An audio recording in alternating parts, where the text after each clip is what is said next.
देखिए, कोई बधाई का विषय नहीं है। विद्यार्थी परिषद छात्र हित में सदैव से खड़ी रही है और ये हमारा कर्तव्य है।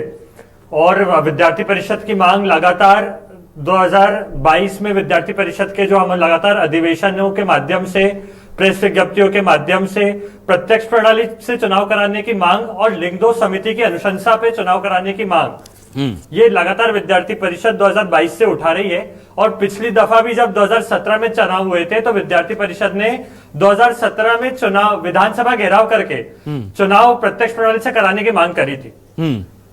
तो आप चरित्रदेव तिवारी जी, ये लोकतांत्रिक तरीके से कौन सा लोकतांत्रिक तरीका ज्यादा लगता है? लोग खुद, बच्चे खुद, छात्र अपने नेता को सीधे चुने, या फिर शिक्षक बता दें कि इस फॉर्मूले से हम आपके अध्यक्ष और उपाध्यक्ष और सचिव बनाएंगे? आपको ज्यादा डेमोक्रेटिक तरीका, लोकतांत्रिक तरीका कौन सा लगता है?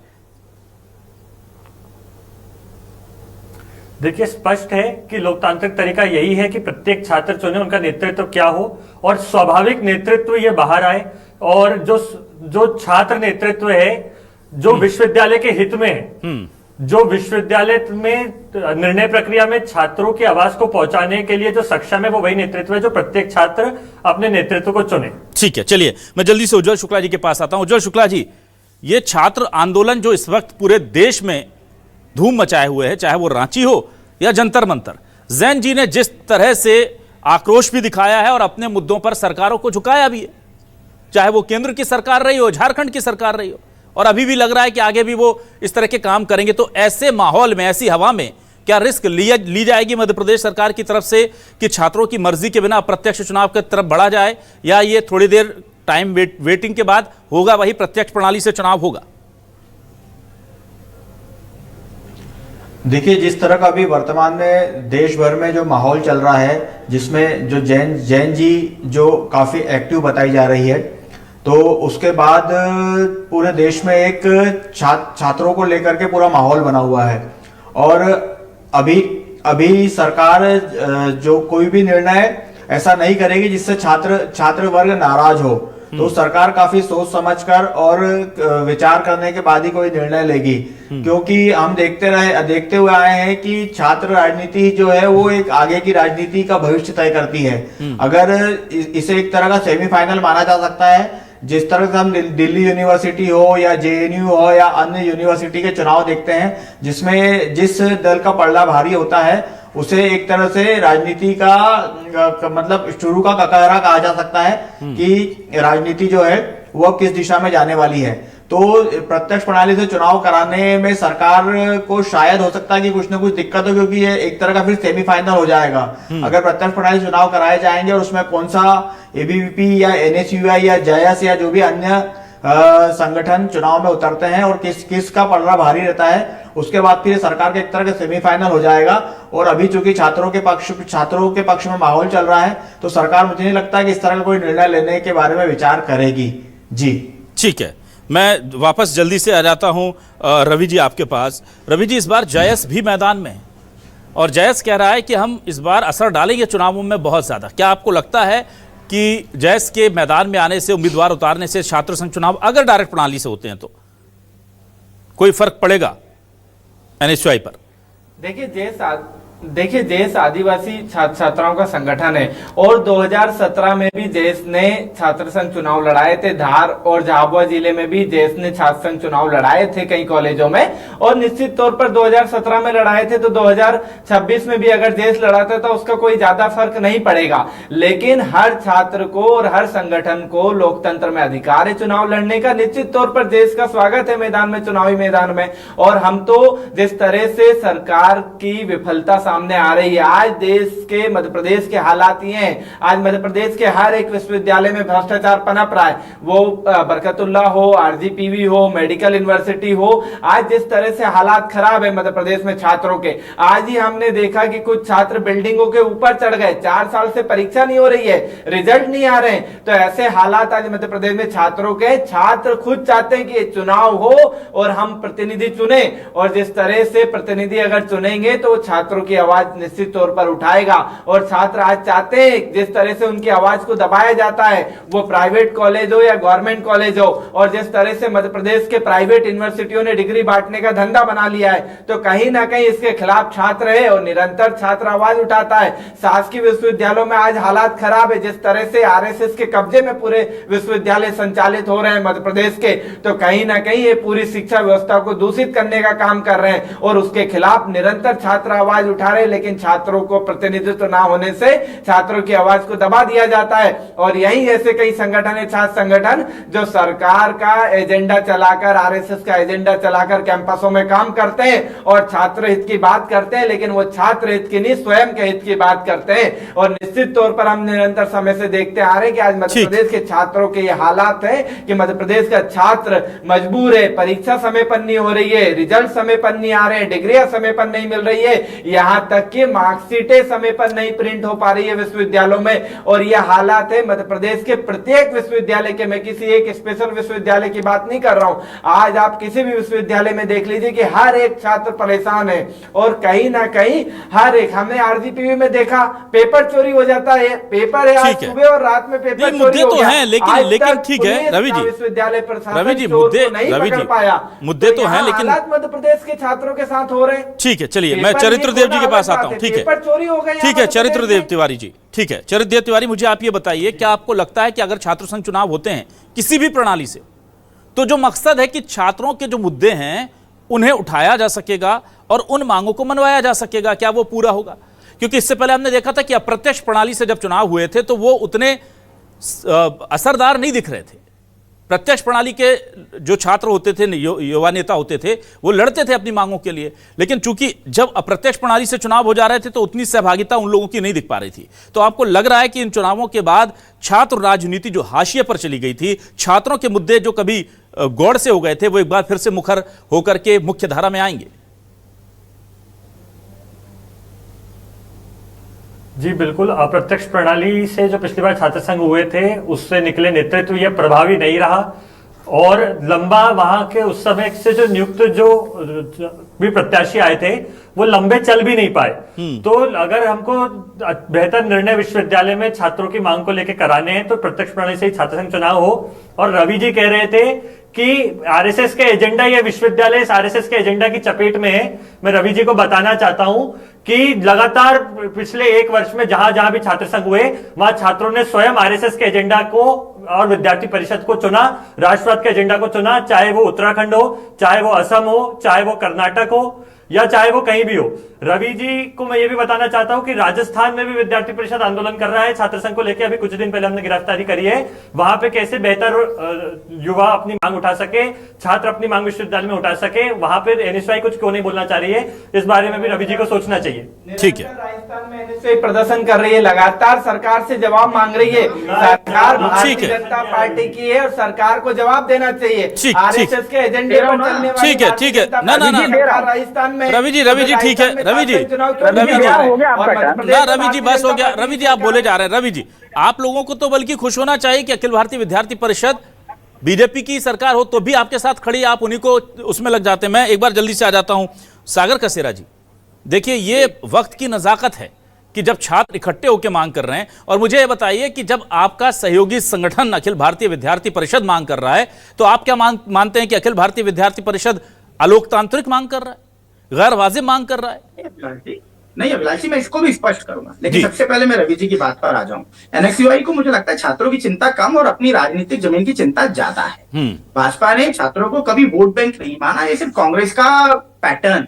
हमने छात्रों को स्कॉलरशिप, कौशल विकास, रोजगार परक शिक्षा, डिजिटल शिक्षा, नई शिक्षा नीति और युवाओं के लिए अवसर, इन सभी मुद्दों पर लगातार भारतीय जनता पार्टी की सुशासन की सरकार ने डबल इंजन में काम किया है और यही सब मुद्दों को एबीवीपी के माध्यम से सरकार आगे भी बढ़ाने जा रही है। अभी आपने कहा तो मुझे लगता है कि एक विषय क्लियर होना बहुत ज्यादा जरूरी है। प्रत्यक्ष और अप्रत्यक्ष चीजों को लेकर के एक बड़ा भ्रम डेवलप हो गया कि अप्रत्यक्ष चुनाव प्रणाली जो है वो बेसिकली लोकतांत्रिक प्रणाली नहीं है। तो मैं आपको स्पष्ट रूप से कहना चाहता हूँ, अप्रत्यक्ष प्रणाली भी लोकतांत्रिक प्रणाली ही है। आप इसको समझने की जरूरत है, क्योंकि लोकतंत्र में सबसे महत्वपूर्ण बात यह है कि जब हम अप्रत्यक्ष चुनाव को देखते हैं तो हम ये देखते हैं कि आप देखें राष्ट्रपति के चुनाव को ले लीजिए, मुख्यमंत्री भी विधानसभा में सीधे नहीं चुने जाते, जनता विधायक चुनती है, उसके बाद वो अपना नेता विधायक दल का नेता चुनता है। उपराष्ट्रपति का चुनाव भी प्रत्यक्ष प्रणाली से ही होता है। इसलिए मुद्दा ये नहीं है कि प्रत्यक्ष या अप्रत्यक्ष, मुद्दा यह है कि प्रक्रिया निष्पक्ष हो। अच्छा सागर जी, चलिए आप इतने अच्छे से समझा रहे हैं सागर जी, तो मेरे दर्शकों को यह भी समझा दीजिए कि अप्रत्यक्ष प्रणाली में कैसे चुनते हैं अध्यक्ष को। चलिए बताइए, अब आपने इतने अच्छे से समझाया कि लोकतांत्रिक प्रणाली अप्रत्यक्ष प्रणाली भी कैसे चुना जाता है अध्यक्ष छात्र संघ का, बताइए। अप्रत्यक्ष अभिलाष जी, मैंने आपको भी स्पष्ट किया, हाँ। जब हम राष्ट्रपति नहीं, राष्ट्रपति की बात नहीं कर रहा हूं मैं, छात्र संघ के अध्यक्ष की बात कर रहा हूं। लोकतांत्रिक की बात की ना, आपने जो एग्जाम्पल दिया, आप मेरे दर्शकों को एक बार बता दीजिए ना, दर्शक खुद तय कर लेंगे कि ये जो तरीका है लोकतांत्रिक या नहीं। आप मुझे बताइए, छात्र संघ के अध्यक्ष का चुनाव अप्रत्यक्ष प्रणाली में कैसे किया जाता है, जो आपने 2017 में कराया था? मैं तो आपको स्पष्ट बता रहा हूँ। अप्रत्यक्ष और प्रत्यक्ष की बात हुई तो मैंने आपको दोनों ही चीजों को एग्रीगेट करके समझाने का प्रयास किया। ना। लेकिन हम किसी एक पर्टिकुलर पॉइंट पे सेंट्रिक ना हो। आप मैं आपको बार बार कहना चाहता हूँ कि हम दोनों ही छात्र संगठनों से ना सर ऐसा थोड़ी, आप अपनी थोपी हुई व्यवस्था को आप अच्छा बताएंगे, ये ठीक तो नहीं है ना सर। लोकतांत्रिक तरीकों के आधार पर ही रवि जरा आप मुझे बता दीजिए, मेरे दर्शकों को आप नहीं बता पाएंगे। सागर जी जरा अप्रत्यक्ष प्रणाली में अध्यक्ष कैसे चुने जाते हैं, जरा जल्दी से 10-20 सेकंड में बताइए मेरे दर्शकों को, कैसे चुनते थे 2017 में अध्यक्ष?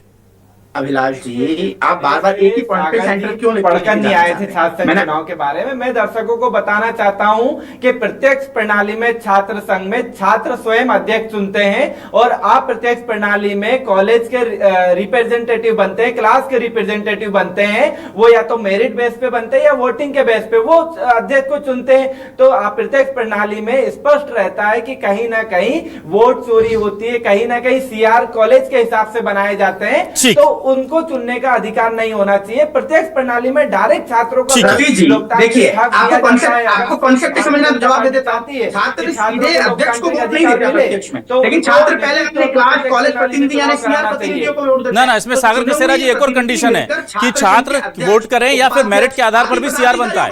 सागर कसेरा जी, मेरिट के आधार पर भी सीआर बनते हैं, राष्ट्रपति का चयन हो जाता है, मेरिट के आधार पर भी तो सीआर बनते हैं ना।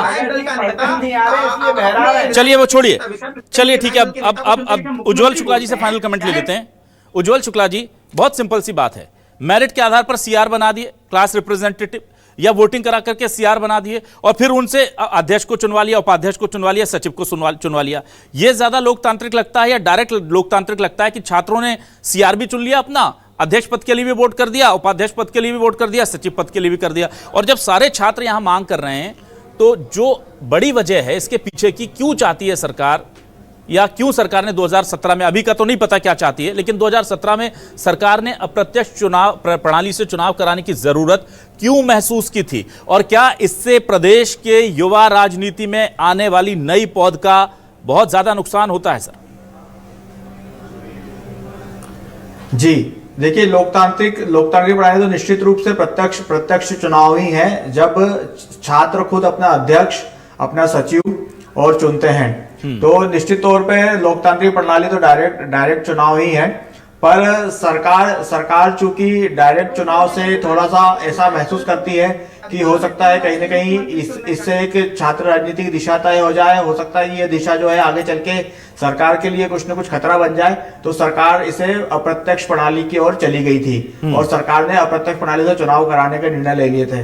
अब चूंकि कोर्ट ने इसमें हस्तक्षेप किया है, कोर्ट के हस्तक्षेप के बाद में सरकार एक बार फिर इसमें निर्णय की स्थिति में है कि लोकतांत्रिक तरीके से कराया जाए, मतलब अप्रत्यक्ष कराया जाए, प्रत्यक्ष प्रणाली से कराया जाए। खैर वो तो खैर बात की बात है, पर इसमें यह बात सही है कि इससे जो एक छात्र राजनीति से जो एक राजनीति की जो भविष्य की जो एक पौध तैयार होती थी, वो कहीं ना कहीं तैयार होना रुक गई है और अब उस तरह के छात्र नेता आगे की राजनीति में नहीं दिखाई देते हैं जो पहले दिखाई देते थे। जैसे जो वर्तमान के मुख्यमंत्री हैं, मोहन यादव हैं या वीडी शर्मा है, ये लोग सब छात्र राजनीति से ही निकल करके आगे आए हैं, पर वर्तमान राजनीति में इस तरह के लोग लगातार आना कम हो गए हैं। तो अगर प्रत्यक्ष प्रणाली से चुनाव होंगे तो उससे क्या होगा कि छात्रों से नेताओं का कनेक्ट होगा जो छात्र राजनीति कर रहे हैं। अभी क्या होता है अप्रत्यक्ष प्रणाली में, वे सिर्फ कुछ लोगों को ही टारगेट करते हैं और उन्हें अपने पक्ष में करने का प्रयास करते हैं। जिस तरह से भाजपा की सरकार नगर निगम चुनाव में भी अप्रत्यक्ष और प्रत्यक्ष को लेकर काफी उहापोह में रहती है, तो उसी तरह का उहापोह यहाँ भी नजर आ रहा है।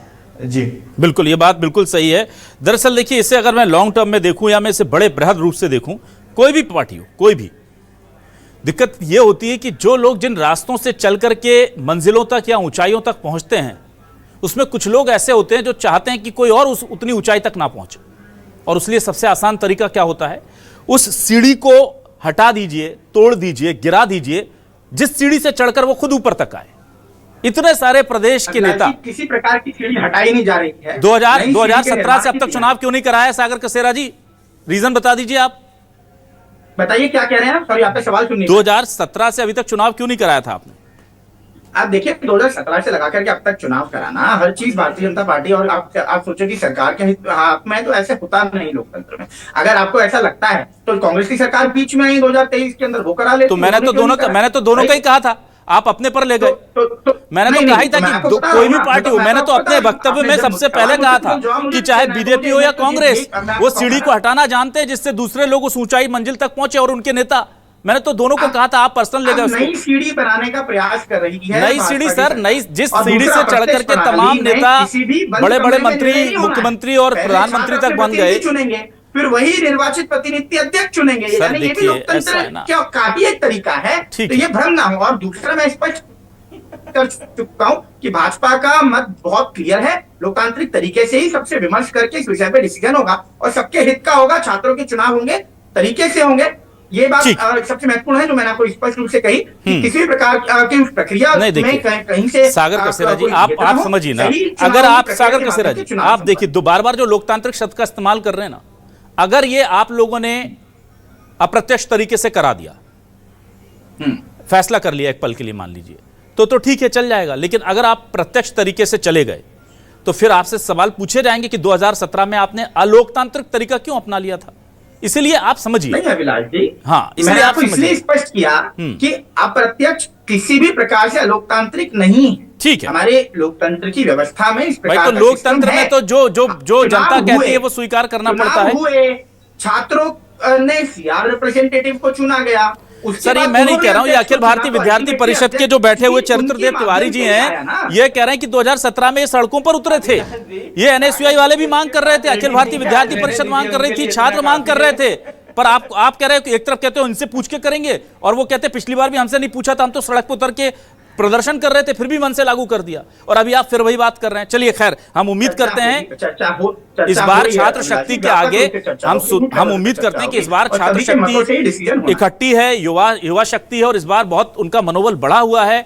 तो शायद वो अपनी बातों को लोकतांत्रिक तरीके से सरकार से मनवा लें, और आप लोग जो हैं उनकी मांगों का, उनकी हसरतों का, उनकी भावनाओं का सम्मान करते हुए प्रत्यक्ष प्रणाली से चुनाव कराएंगे, ऐसी हम पूरी उम्मीद करते हैं। और मैं पूरी तरह से इस बात को उनके सिर्फ एबीवीपी, एनएसयूआई, जेएस और बाकी छात्र नहीं, हम भी चाहते हैं कि लोकतांत्रिक तरीके से, यानी कि प्रत्यक्ष प्रणाली से चुनाव हो। बाकी फैसला तो सरकार को लेना है, माई बाप तो सरकार होती है लोकतंत्र में। तो आप लोग जो तय कर देंगे, 2017 में कर दिया था, मान्य करना पड़ा, आगे भी कर लेंगे। बहुत शुक्रिया सागर कसेरा जी, चरित्रदेव तिवारी जी, रवि परमार जी, उज्ज्वल शुक्ला जी हमारे साथ जुड़ने के लिए, इस डिबेट का हिस्सा बनने के लिए तमाम दर्शकों का शुक्रिया।